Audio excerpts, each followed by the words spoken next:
In this video, I'm just going to go through about the process of bouncing down your track. Obviously, make sure that you've done all your edits, that you're happy with that.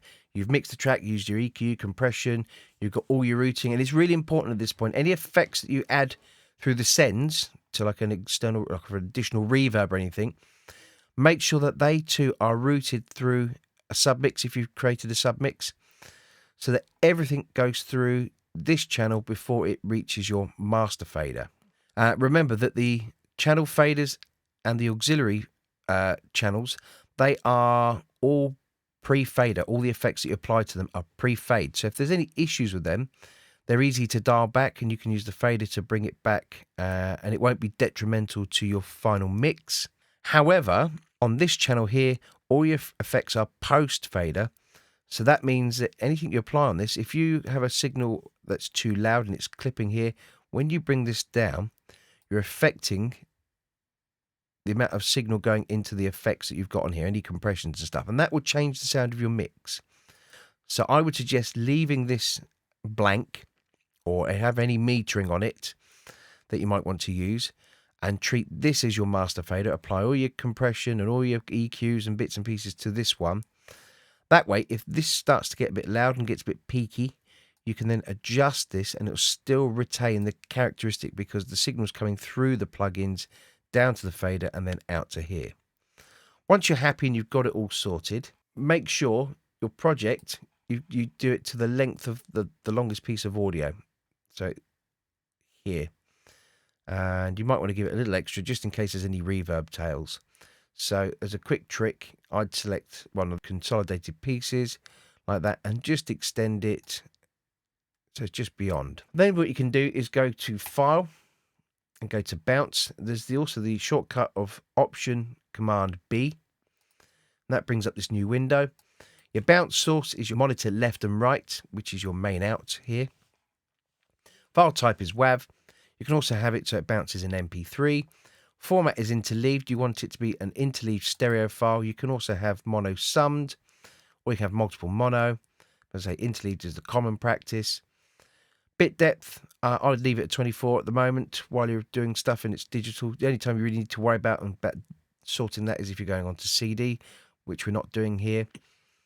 Name the project, and also I'd name it in conjunction with whatever you've got going on here. So if it's a mix revision that you've bounced out to take a listen to, I would name the mix revision as 1.0, 1.1, or whatever it is there, and also make the bounce the same, because then you can always do comparisons later on. If if somebody says, I really like what you've done on mix 1.5, then you know what that is, and you can go back and you also go to the project and find out what it is that you liked about it.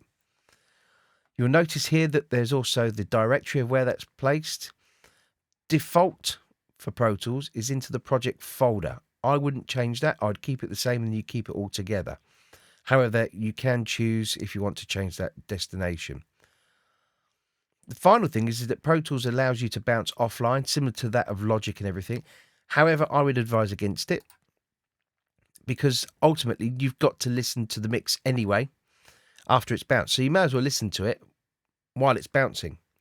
I tend to find that if I'm doing that, if I'm sort of not looking at the screen and kind of shut off to watching what's going on, and then I might spot something that I haven't heard, because I listen to it and almost it becomes like fresh again. And then I can instantly press escape, stop the bounce, fix whatever I need to do, set the bounce up again, and then hit bounce, and away you go. Otherwise, what you've got to do is bounce it offline, then go and listen to it, and then go back into it. So you can't actually stop midway. So I would recommend, as I say, turning the offline off. The only reason why you want to do it offline is if you want something like a quick reference, dirty reference mix, whereby you're not using any plugins and you just need it quickly just so you can get going. But as I say, otherwise, I would suggest doing it in real time.